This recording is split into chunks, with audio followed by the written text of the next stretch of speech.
Hi, myself Farooq. I'm a founder and managing director for Suntech Solutions. నేను రీసెంట్గా ఒక news చూశాను.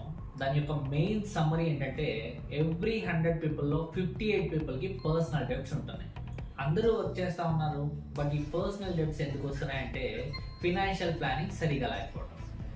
మన ఇన్కమ్లో ఎప్పుడు కూడా 2-way ఇన్కమ్ ఉండేలా చూసుకోవాలి.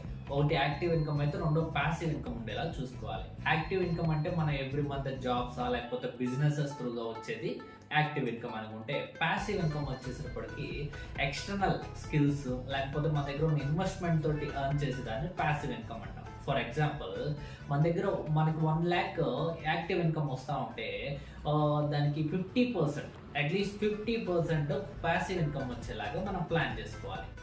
అప్పుడు మనకి ఫినాన్షియల్గా ఫ్రీడమ్ ఉంటుంది. ఇన్ ద సేమ్ వే మన దగ్గర ఉన్న టోటల్ అసెట్స్ని ఒక రేషియోలో ప్లాన్ చేసుకోవడం మంచిది. ఒక 50%లో మన ఇల్లు, పొలాలు, స్థలాలు అలా ఉండేలాగా చూసుకోవాలి. ఇంకో 30%లో గోల్డ్ రిజర్వ్స్ అండ్ క్యాష్ ఉండేలాగా చూసుకోవాలి. ఇంకో 20%ని మనం గుడ్ రిటర్న్స్ వచ్చే ప్లేస్లో ఇన్వెస్ట్ చేసుకోవడం మంచిది. ఎస్టర్డే మార్నింగ్ నా దగ్గరికి ఒక ఫ్యామిలీ వచ్చినారు. సార్, నాకు యాక్చువల్గా బెంగళూరులో ఒక సైట్ ఉండేది. అప్పట్లో దాని కాస్ట్ 90 lakhs. కరోనా రెసిస్టెంట్ టైంలో నాకు అమౌంట్ అర్జెంట్ ఉండేసి 56 lakhsకి సెల్ చేస్తున్నామని చెప్పేసి చెప్పున్నారు.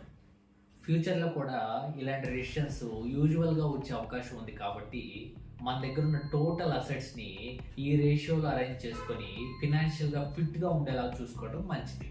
Thank you.